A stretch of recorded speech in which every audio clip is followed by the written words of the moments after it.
Okay, so I saw Venom 3 today, and a friend was asking what I thought of it, which is now in this Facebook chat, and it started to get long. So I might as well turn that into a video. It's funny how once I get started, I actually have a lot more to say than I thought. But anyway, so my friend does not plan on going to see Venom 3, so there will be spoilers, just so you know, in case you haven't seen it already. In this chat, I start off telling him to watch The Critical Drinker because I agree with a lot of it. Like, it's not a great movie, but it was fun. So it has problems, but it's still entertaining to watch. There are a few things that I disagree with, and also quite a lot of stuff that he misses, or at least doesn't talk about, that are kind of big and I want to get to. So anyway, yeah, I'll put a link to Critical Drinker, I guess, in the description, and maybe it'll come up in one of the corners. I don't know. Yeah, so, to get started, I gotta say, I was expecting the movie to not be great. I didn't enjoy Venom 2, but also I don't never read the comics, never really got into Venom until the standalone. I have it there. There it is. It doesn't even look like it from this far away. But I have the standalone DVD, liked it enough to buy it, and because of my own obsession with sort of split personality, duality fiction, things that I find relatable that I probably shouldn't find relatable. Anyway, so I liked the first Venom movie, but that already had its own inconsistencies, and like I watched it last night ahead of this movie, and was thinking, gee, it does have a lot of issues, and I like it probably because it is a fun movie too, but also my incredible bias for that kind of theme. So when I talk about inconsistencies in Venom 3, it's kind of just how the Venom series is. But, you know, that's being said, I do feel like at some point I should probably go back to the first Venom movie and go on a bit of a rant about the things that I didn't like in that, even though I liked most of the movie. But yeah, so talking about inconsistencies in Venom 3, should I be doing that? Because it's always been like that. But anyway, here we are. So, yeah, the first inconsistency in Venom 1, and to some extent at the start of Venom 3 as well, it's established that the host needs to be a match. And that is shown in a big way in Venom 1 because they're doing experiments on people, and most of the people that they try and get the symbiotes to bond with doesn't go well. Now, already in Venom 1, is this the next thing that I said? Yes, already in Venom 1, they kind of broke that because, I mean, Riot is able to jump from host to host to host over a period of 6 months. And, you know, we see every transition, and there aren't intermediates, so he's spending a long time in some of those hosts without killing them. Now, I get that he's some kind of big boss, and maybe he's more able to do that, I don't know, but even with Venom though, like, so he goes into the homeless chick, I don't remember what her name is, and like does okay, but then transferring to Eddie, she dies. But then after that, when Venom moves into like the dog and moves into the former girlfriend and then back to Eddie again, that, well, we don't, presumably the dog's fine. We don't see anything horrible happen to the dog, and they probably wouldn't show it anyway. I like to believe that the dog is fine, but then the girlfriend is fine too.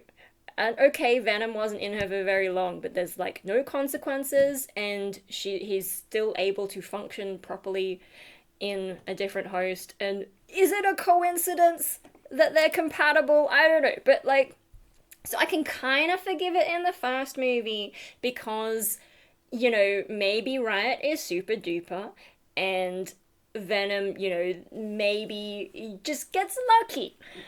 Venom 2 tests it a bit more for me because the very first host that Carnage gets is perfect, and I don't know, maybe there's some in-universe explanation that I'm not aware of because I never got into the comics, and yeah, I didn't even know, like at the end of Venom 1 they teased that whole thing with the Carnage guy, and I had no idea what was going on and why people were so excited because I'm just that out of the loop. But yeah, so I don't know, like, is it the way that Carnage was formed? Whatever. Anyway, that's just like one host, right? Not a big deal. But then Venom 3, like it starts off, they early on there's scientists and they're talking about the guy at the end of Venom 2 who I didn't even remember, who his eyes glow because he gets a symbiote as well. I didn't even remember that, but they've got him and he's like half dead, and they find him a new symbiote who happens to be a match, and they're going on about how it needs to, like, they need to be a match. So they do talk about that. But then later in the finale, when they have like all the symbiotes taking on hosts, they just take hosts at random. There's no testing, there's no one showing a negative reaction, and all the symbiotes who are now hosted, they can just suddenly fight well and function entirely properly, and there's no issue with the matches.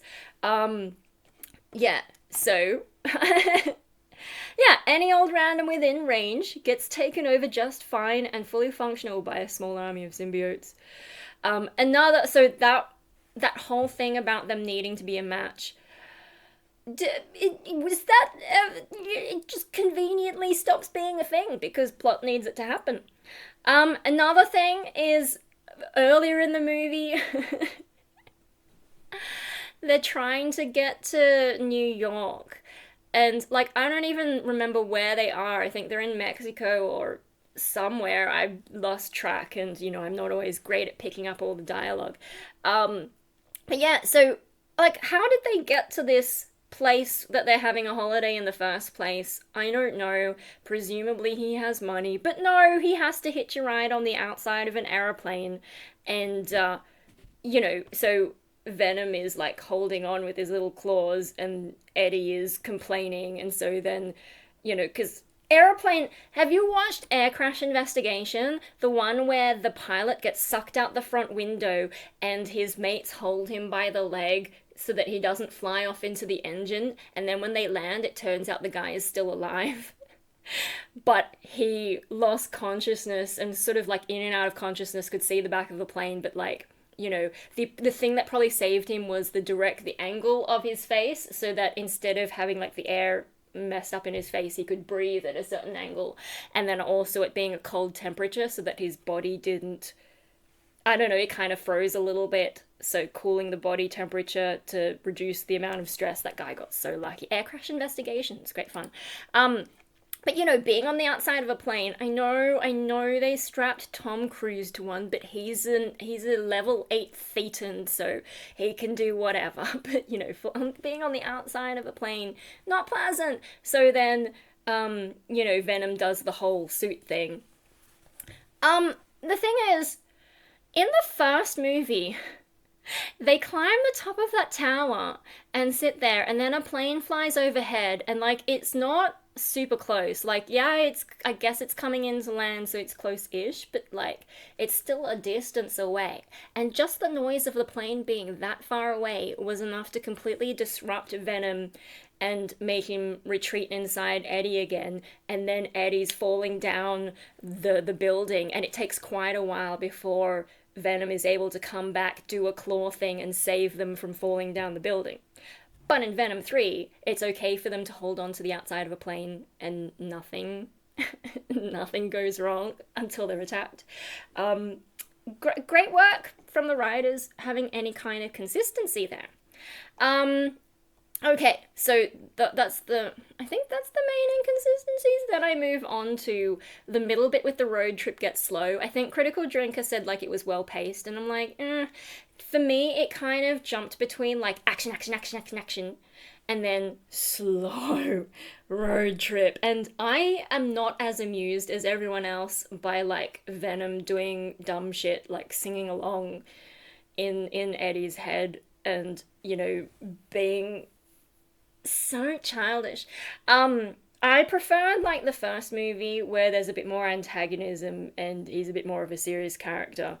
Apart from trying to eat everything, which like the eating everything is kind of fun in a violent way. Anyway, so yeah, the pacing, I was just like in the middle, I was like, oh my god, like up till that point, action. I didn't really have time to think about the movie. But once it slowed down, I was like, am I enjoying... Is this a good movie? Like, I'm I'm enjoying parts of it, but is this a good movie? It slowed down enough for me to be like, I don't know. I get the whole thing with the hippies. It just sort of dragged on a bit, and then going to Las Vegas, and then, yeah, the dance thing. I was like, really? Just to fit in a dance? Like, you've already established that this is a terrible idea. Okay. But it feels like just an excuse to have Mrs. Chen reappear. I was surprised that the old girlfriend and her new boyfriend didn't appear, because they appeared in the last two movies. But at least they got one of the characters. Yeah. Oh, so yeah, it feels like they just wanted to make a movie and have fun with things like venomizing a bunch of random animals and having more symbiotes do fancy shit.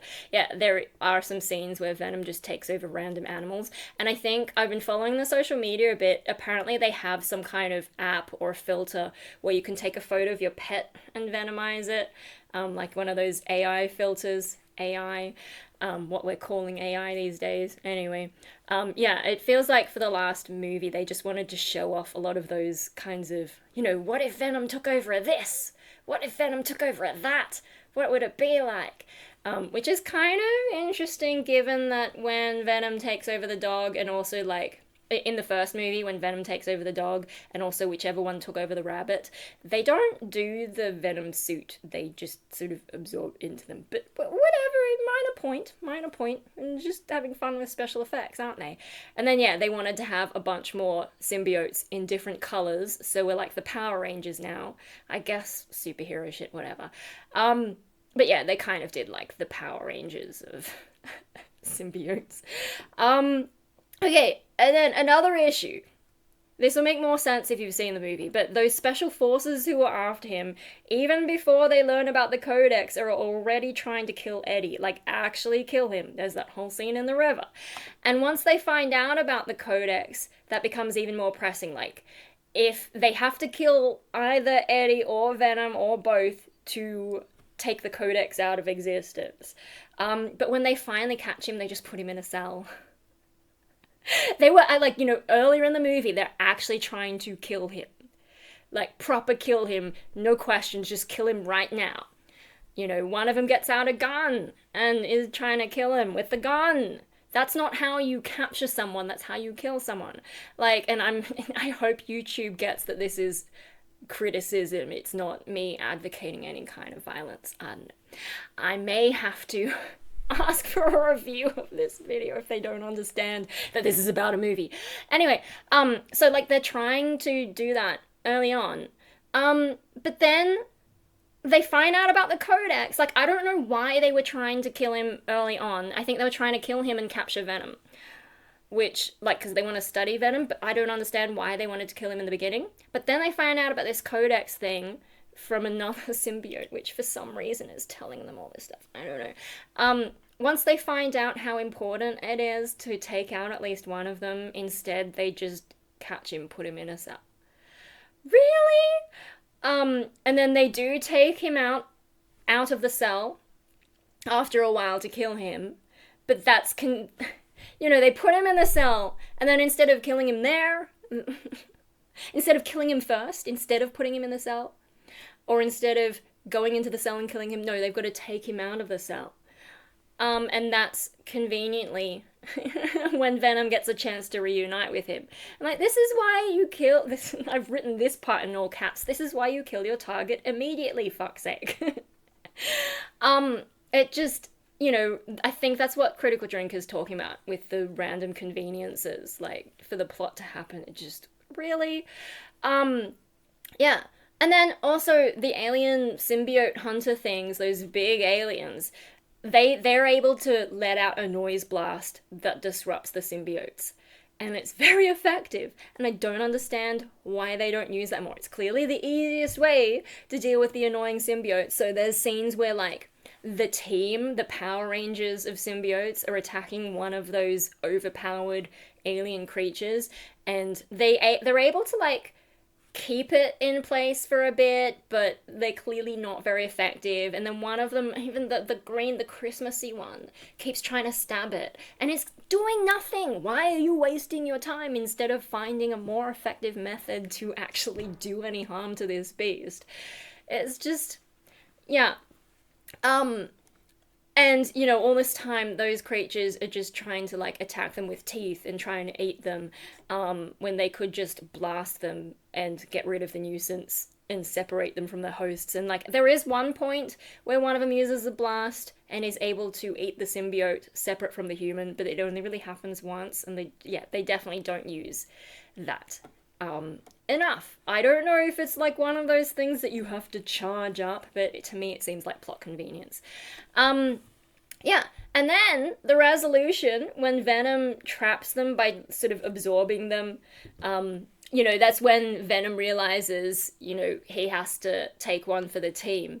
And so they jump out in full Venom form to attract these things, and then instead of being eaten by one of them like the rest of the symbiotes got eaten, no, somehow Venom is able to absorb them and drag them inside his goopiness over to these random buckets of acid things. I don't know. Yeah. So, like, if that's possible, why didn't the other symbiotes try that?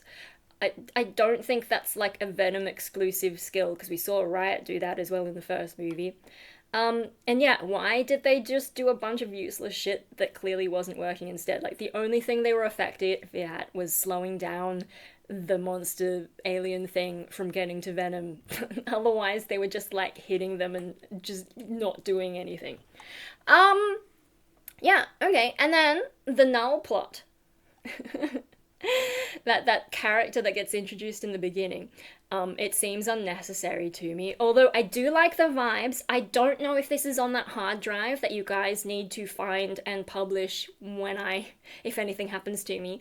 I don't know if that storyline is explicitly saved in those folders, but I did write something similar, at least functionally, to the whole null thing. I didn't really have a great name for it. But the sort of vibes I liked, like, you know, I saw that and I recognized it straight away. I've looked it up later and learned that it's actually from a comic book thing, but I was like, oh my god, someone has read my mind. Turns out someone just, this has been around for ages. But yeah, like, I had this sort of idea in high school of a very dark character who is stuck in a similar kind of a way. Yeah. Anyway, so I should just read what I wrote, because I'll ramble otherwise. The whole null plot also seems unnecessary to me. I mean, I like the vibes because I wrote something similar a long time ago without anyone knowing I had similar ideas. But why make this the Venom finale? Just so you can have a symbiote team up? Like, I guess they need an enemy to fight against so that they're not causing trouble for humans. Just introducing this new character out of nowhere, and what is, as like, we presume this is the last Venom movie. It's called The Last Dance. I don't know. Maybe they're trying to set up other movies later. I don't know. I just feel like, for what the movie was, it's kind of unnecessary. Like, what I thought was going to happen, and what I feel like maybe they should have considered, is like, why not have the rest of the symbiotes on the original meteor crash into Earth instead? The meteor that Venom was collected from in the first place. Like, what if they finally arrived? That was the original threat, right? Because, you know, that's why Venom decided to team up with Eddie and be human friendly. Because he wanted to stay on Earth without all his buddies coming and ruining it. And that's why he stopped Riot from going off in the Life Foundation rocket to bring back all the other symbiotes off this meteor. Yeah, so Riot reckons they needed the rocket to collect them, but as far as we know, there's still a meteor swarming with symbiotes out there, just floating around, waiting for a plot to find them. I suppose they'd burn up on entry into the Earth's atmosphere. You know, so that's probably why you can't have the full meteor crash, because you would probably destroy them all, because fire does destroy these things. But all you'd need to do is get the meteor into orbit around Earth, and soon enough some curious idiot scientist is gonna go, hey, what's that? Now, I don't know how you would get the meteor into orbit. Whether the symbiotes have any control on the meteor's trajectory, I don't know, but, like, why are they on the meteor in the first place? I assume they didn't evolve on the meteor. I mean, this one says Null created them, but, if we forget about that whole thing, they wouldn't have evolved on the meteor. How did they get on it? Do they not have any control over where it goes? I feel like re-entry is the biggest problem for them, because if the meteor goes through the atmosphere, it burns up. I feel like that's why they need the rocket. So if they have control over the meteor, just get it into orbit around the Earth, or like it could just slowly pass the Earth. Maybe it's not moving fast enough. It comes into range, it's slow. Scientists go, ooh, what's that? Send up their own rocket. Actually, this is what I wrote. Yeah. So yeah, all you need to do is get the meteor into orbit around Earth, and soon enough, some curious into orbit or close to Earth and moving slowly enough to be noticed. And soon enough, some curious idiot scientist is gonna go, hey, what's that? Send a rocket up, grab some samples. Whoops, now there's a bunch on Earth causing trouble, looking for more rockets to get the rest of their friends down to eat everything. Later, when Venom saves the day, you can still have your mandatory explosions when the military fucks up the media themselves. And if they absolutely have to, some fragment makes it through the atmosphere with the symbiote intact, so you can tease this thing never fucking ending. I just, like, I feel like the meteor with, like, millions of symbiotes just floating out in space is kind of a loose end. Because that was the major threat in the first movie. Why not bring it back? You don't need to bring in a whole extra new character who we've seen nothing of. It's not quite somehow Palpatine returned, and I actually liked Palpatine returning because it kind of helped a bit with the complete mess they made of the sequel trilogy of Star Wars. But anyway, like, at least Palpatine was already established in the universe, and then Null just comes out of nowhere. You could have just used something that was already in universe, which is a gazillion symbiotes. Bring a manageable amount down on a rocket, have some shenanigans, there you go, movie. But whatever, they like making interesting choices, and that's my rant about Venom 3. At some point, yeah, I should go through Venom 1 and just point out, because I've watched it so many times, I should have noticed most of the issues. Like, I'm sure with Venom 3 there's other things I haven't talked about, didn't notice, or whatever. But that's my impressions after just seeing it in the cinema. It costs a lot more to go to the cinema. I mean, granted, it was an extreme screen thing at Hoyt's, so one of the biggest screens, but yeah, the price has gone up, and lucky Mum gave me a gift card, cause yeah, wow, yeah. Anyway, that's a rant, and little one is already waiting for me, so I better go and take him out for a wee. Yes, I did wear a split personality shirt.